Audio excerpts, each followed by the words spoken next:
جی حرم جان، میں جانتا ہوں۔ وہ ہر بار کی طرح بولا تو حرم کو ہنسی آ گئی۔ آپ میرے لیے نوڈلز نہیں کھا سکتے؟ میں بہت اچھے بناؤں گی، آئی پرومس۔ تم کچھ مت بناؤ، میں باہر سے لے آؤں گا۔ اسے پریشان ہوتا دیکھ وہ مسکراتے ہوئے بولا تھا، ارے نہیں نہیں، آپ باہر سے کیوں لے کر آئیں گے؟ میں بناؤں گی نا۔ کیا ساری زندگی ہم باہر کا کھانا کھاتے رہیں گے؟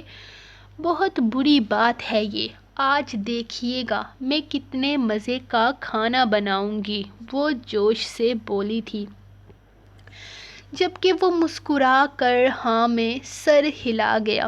وہ اس کے لیے کوشش کرنا چاہتی تھی، یہ شام کے لیے یہ بھی بہت بڑی بات تھی۔ ٹھیک ہے، تم دوپہر کا کھانا بنانا، میں ذرا ناشتے کا انتظام کر کے آتا ہوں۔ وہ اس کا ماتھا چومتے ہوئے اٹھا تھا، جبکہ وہ اس کے ساتھ ہی اٹھ کر باہر آنے لگی تھی۔ یہ لوگ یہاں کیوں آئے ہیں؟ ساگر ان کا ادھر آنا جانا بند کروائیں، مجھے خوف آتا ہے۔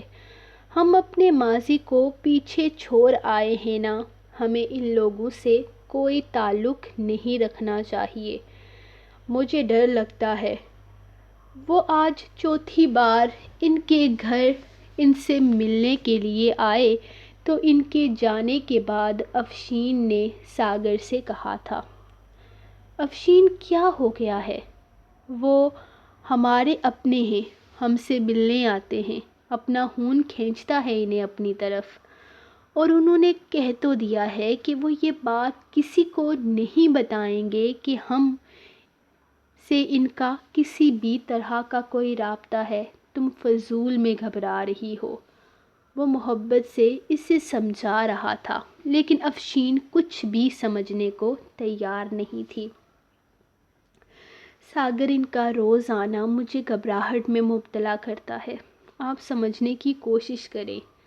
مجھے لگتا ہے یہ لوگ میری ہنستی کھیلتی زندگی خراب کر دیں گے۔ کیا آپ نہیں جانتے یہ لوگ کتنے خطرناک ہیں؟ افشین میں جانتا ہوں، میں سب کچھ جانتا ہوں، لیکن تمہیں گھبرانے کی ضرورت نہیں۔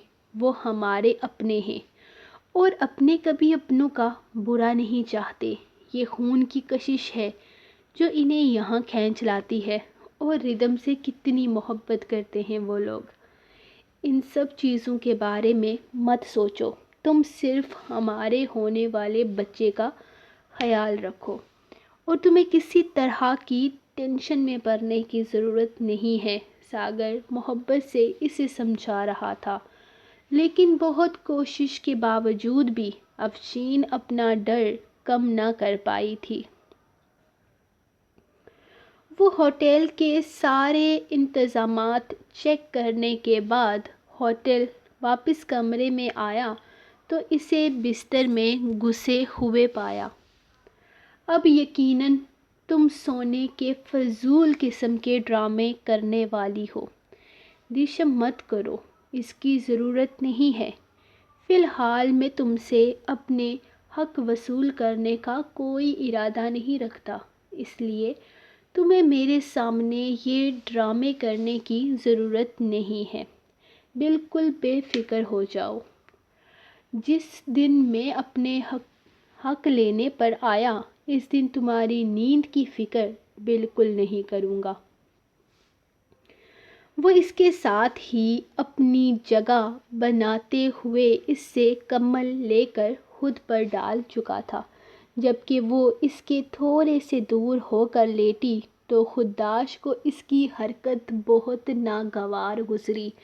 ایک تو وہ اسے وقت دے رہا تھا، اپنے دل پر پتھر رکھ کر اسے خود سے دور رکھے ہوئے تھا، اور یہ اب بھی اگر ساری زندگی اس کی دوری ہی برداشت کرنی تھی تو اس سے نکاح کرنے کی ضرورت ہی کیا تھی۔ اس نے ایک جھٹکے سے اس کا بازو پکڑ کر اسے اپنی جانب کھینچا اور ساتھ ہی اس کے گرد اپنی باہوں کا حصار تنگ کر گیا۔ بیوی ہو میری، تو بہتر ہے کہ بیوی بن کر رہو، ورنہ اگر میں بیوی بنانے پر آیا تو بہت پچھتاؤ گی تم دیشم خداش کاظمی۔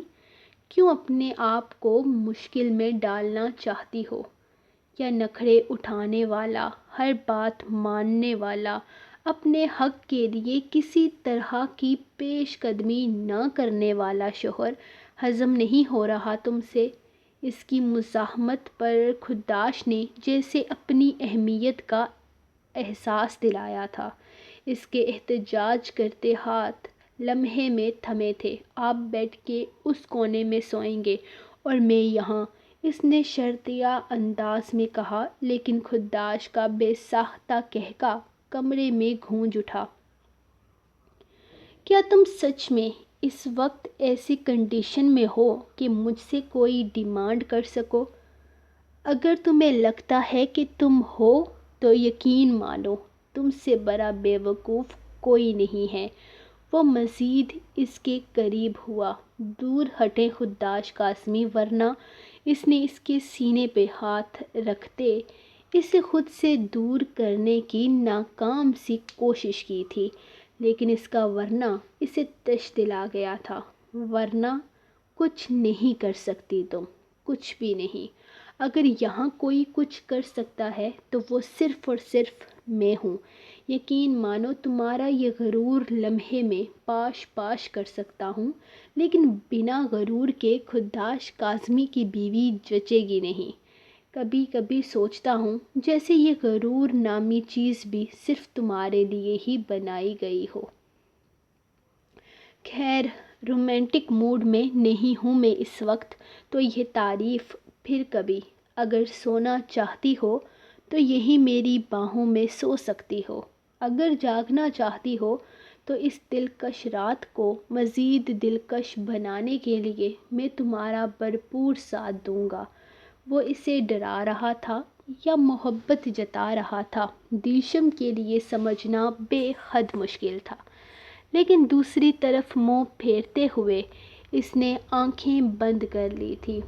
اس کا چہرہ پوری طرح خداش کے سامنے تھا، جس پر اپنی گرم سانسوں کا لمس چھوڑتا وہ اس کے نازک سے وجود کو اپنی باہوں میں قید کر کے آنکھیں بند کر چکا تھا۔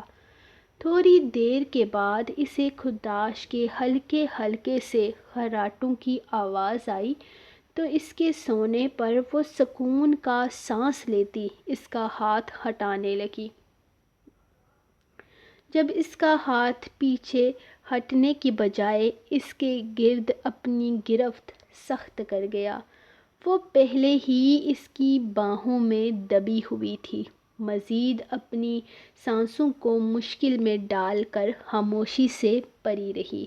جانتی تھی کہ اب آزادی ممکن نہیں ہے۔ آنکھیں بند کرتے ہوئے وہ سونے کی کوشش کرنے لگی تو خداش کے لبوں پر گہری مسکراہٹ آئی۔ بہت ضدی تھی یہ لڑکی، لیکن خداش کو اپنی محبت پر پورا یقین تھا کہ وہ اسے جیت لے گا۔ یہ کیا بکواس کر رہے ہو تم ثاقب؟ ایسا نہیں ہو سکتا۔ احمر ہمیں دھوکہ نہیں دے سکتا۔ وہ ہماری اجازت کے بنا کسی سے شادی نہیں کر سکتا۔ ہم نہیں مانتے اس طرح کی کسی شادی کو۔ احمر کی بیوی ایک خاندانی لڑکی ہوگی اور اس کا تعلق ہمارے خاندان سے ہوگا۔ ہم کسی باہر کی لڑکی کو احمر کی بیوی نہیں مانتے۔ آج کل کی لڑکیاں دولت کے لیے کسی بھی حد تک گزر سکتی ہیں۔ یقیناً یہ جو کوئی بھی ہے، دولت کے لیے ہی اس کے پیچھے تک آئی ہوگی۔ دولت کے لیے یہ آج کل کی لڑکیاں کسی بھی حد تک جا سکتی ہیں، کچھ بھی کر سکتی ہیں۔ اس لڑکی کو جلدی سے جلدی احمر کی زندگی سے نکال باہر کرو۔ احمر کی شادی وہیں ہوگی جہاں ہم نے طے کر رکھی ہے۔ وہ اس بارے میں بہت پہلے سے ہی جانتا ہے، تو ایسی غلطی کیسے کر سکتا ہے؟ ہمیں یقین نہیں آ رہا کہ ہمارا سب سے قابل بیٹا اس حد تک چلا گیا۔ ہم نے اس کی ہر بات مانی، ہر خواہش پورا کی، اور وہ ہمارے ساتھ ایسا کیسے کر سکتا ہے؟ ہم اس کی اس شادی کو نہیں مانتے۔ تم جاؤ اس سے ملنے کے لیے اور بتاؤ کہ اگر اپنے باپ کی خوشی چاہتا ہے تو اس لڑکی کو وہیں طلاق دے اور یہاں واپس آ جائے۔ بابا، ایسا ممکن نہیں ہے، اس کا ایک بیٹا بھی ہے، اور یقین کریں وہ اس لڑکی کو نہیں چھوڑے گا، وہ اس سے محبت کرتا ہے، اور مجھے کنیز فاطمہ کہیں سے بھی دولت کی لالچی نہیں لگتی، بہت ہی زیادہ پیاری لڑکی ہے۔ آپ ایک بار اس سے مل لیں، آپ کو خوشی ہوگی۔ ثاقب نے اپنے بھائی کی حمایت میں بولنا چاہا تھا۔ نہیں، ایسا ممکن نہیں ہے، وہ لڑکی کتنی ہی اچھی کیوں نہ ہو، لیکن ہم اس شادی کو کبھی قبول نہیں کریں گے۔ ساگر کی ایک غلطی کی وجہ سے ہم پورے خاندان میں برباد ہو گئے، بدنام ہو گئے ہیں۔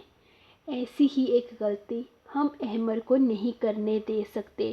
جا کر اس لڑکی سے پوچھو کہ وہ کیا چاہتی ہے، دولت، پیسہ، شہرت، جو چیز چاہیے اسے اس کے قدموں میں ڈھیر کر دو، لیکن ہمارے بیٹے کو اس سے آزادی دلوا دو، اور اس کی شادی کی بھنک یہاں کسی کو نہیں پڑنی چاہیے۔ وہ بہت کچھ سوچ کر بول رہے تھے جب اچانک ہی ثقلین کا سالہ راحیل دروازہ کھٹکھٹاتے ہوئے اندر داخل ہوا، جو رشتے میں ان کا بھانجا بھی تھا۔ ماموں جان، میں گھر جا رہا تھا، سوچا جانے سے پہلے آپ سے ملاقات کر لوں۔ ان کے اچانک خاموش ہو جانے پر وہ مسکراتے ہوئے ان کے سامنے جھکا تھا، جبکہ بابا جان اس کے سر پر ہاتھ رکھتے ہوئے اسے جانے کی اجازت دے چکے تھے۔ اس نے کچھ سنا تو نہیں ہوگا؟ اس کے کمرے سے نکلتے ہی بابا جان نے ثاقب کی طرف دیکھتے ہوئے پوچھا۔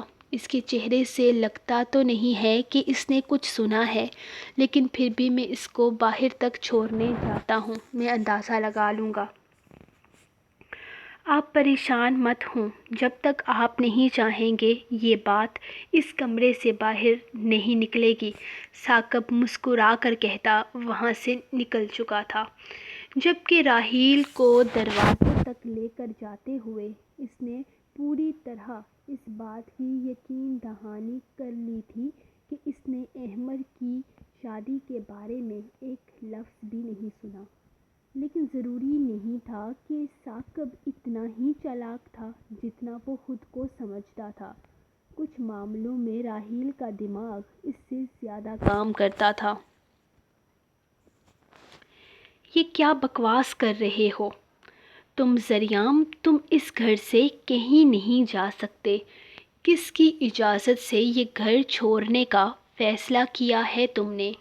وہ سب سے مل رہا تھا جب دادا جان اپنے کمرے سے باہر نکل کر اس سے سوال کرنے لگے۔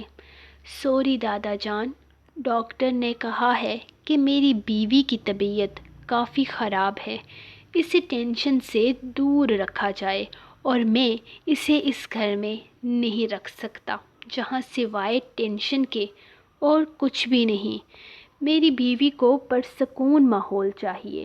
میں اپنے بچے اور اپنی بیوی کی صحت پر کسی طرح کا رسک نہیں لے سکتا۔ وہ بڑے ہی سکون سے بولتا دادا جان کا ضبط آزما گیا تھا۔ جتنی نفرت انہیں اس بے زر سی لڑکی سے تھی، اتنی ہی ان کا پوتا اسے اہمیت دے رہا تھا، اور یہ بات انہیں ہرگز پسند نہیں تھی، لیکن وہ کچھ بھی کر نہیں پا رہے تھے۔ کیا تکلیف ہے اسے یہاں پر؟ ہم اسے کچھ نہیں کہہ رہے، اپنی مرضی سے جیسے چاہے ویسے رہ رہی ہے، دادا جان نے غصے سے دیکھتے ہوئے کہا، جو سہم کر ذریعہ کے پیچھے ہو گئی تھی۔ دادا جان پلیز، وہ ڈر رہی ہے، انہیں اس طرح گھبراتے دیکھ وہ انہیں ٹوک گیا تھا، جس پر وہ اسے گھور کر رہ گئے۔ دادا جان، میں کسی طرح کی بحث نہیں کرنا چاہتا۔ میں اپنی بیوی کو ایک اچھا ماحول دینا چاہتا ہوں، سو جا رہا ہوں یہاں سے۔ پریشان مت ہوں، ہمیشہ کے لیے نہیں جا رہا۔ جب یہ بہتر ہو جائے گی واپس آ جاؤں گا۔ وہ اس کا ہاتھ تھامتے ہوئے بولا، تمہیں گھر چھوڑ کر جانے کی ضرورت نہیں ہے، کوئی اس لڑکی کو کچھ نہیں کہے گا۔ دادا جان نے جیسے گارنٹی دینے کی کوشش کی تھی۔ ناراض وہ اس سے تھے، لیکن ذریعہ نخرے ان سے اٹھوا رہا تھا۔ دادا جان، فی الحال تو میں اسے لے کر جا رہا ہوں، کیونکہ شہر میں ایک ڈاکٹر سے میں نے اس کی کنڈیشن شیئر کی تھی۔ ان کا کہنا تھا کہ اسے مکمل چیک اپ کے لیے مجھے شہر لے کر جانا پڑے گا۔ باقی میں ایک ہفتے میں واپس آ کر گھر کا ماحول چیک کروں گا۔ اگر یہ میری بیوی کے مطابق مناسب ہوا تو میں اسے واپس لے آؤں گا، لیکن فی الحال میں اسے لے کر جا رہا ہوں۔ چلو جان، وہ سکون سے کہتا اس کا ہاتھ تھام کر باہر نکل گیا تھا، جبکہ دادا جان کو یقین نہیں آ رہا تھا کہ ایک لڑکی کی خاطر وہ اتنی بغاوت پر بھی اتر سکتا ہے۔ وہ انہیں وقت دے رہا تھا گھر کا ماحول ٹھیک کرنے کے لیے، ورنہ وہ واپس اس گھر میں نہیں آنا چاہتا تھا۔ وہ غصے سے مٹھیاں بیچ کر رہ گئے۔ اس وقت انہیں اپنے اس فیصلے پر پچھتاوا ہو رہا تھا جب وہ اس لڑکی کو ونی کر کے اس گھر میں لائے تھے۔ تھینک یو سو مچ۔ مجھے تو لگا تھا کہ تم اس سائٹ کا رستہ بھول گئے ہو، پھر میں نے سوچا کہ تم بہت ڈھیٹ ہو۔ ایسا نہیں ہو سکتا۔ ہو سکتا ہے تمہارے پاس میرے لیے کچھ لانے کے پیسے نہ ہوں۔ وہ اس کے ہاتھ سے چاکلیٹ کا ڈبہ لے کر روم فریزر میں رکھنے کے بعد آئس کریم کھانے لگی تھی۔ تم مجھے بھی آفر کر سکتی ہو۔ وہ اسے اکیلے اتنا بڑا بول بنا آفر کے کھاتے دیکھ کر بولا، جس راستے سے تم آئے ہو اس راستے میں اور بھی دکانیں ہوتی ہوں گی آئس کریم کی، وہاں سے اور لے کر کھا لینا۔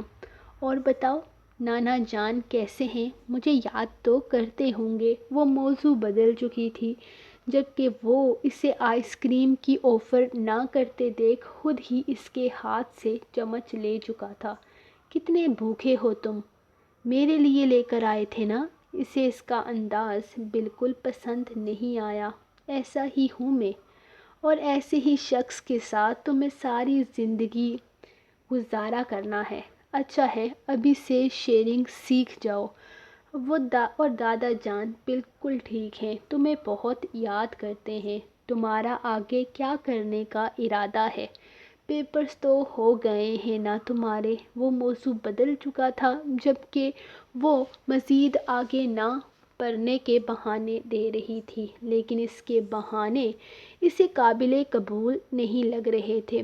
وہ چاہتا تھا کہ ردھم اپنی پڑھائی جاری رکھے، لیکن وہ بھرپور بحث کے موڈ میں تھی۔ سارا دن اپنی کیٹی سے باتیں کرتے یا پھر اس کمرے میں رہتے وہ کافی بور ہو جاتی تھی، لیکن شائزم کا آنا اسے خوش کر دیتا تھا۔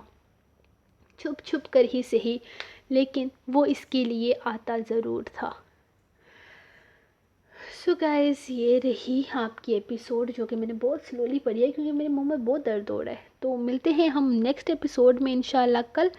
تو تب تک کے لیے اپنی رائٹر کو دیں اجازت، لائک کریں، کمنٹ کریں، شیئر کریں اور ریویوز دیں گروپ میں، جو کرنا ہے کریں، اور چینل کو سبسکرائب لازمی کریں۔ تو ملتے ہیں نیکسٹ ایپیسوڈ کے ساتھ، تب تک کے لیے اجازت، اللہ حافظ۔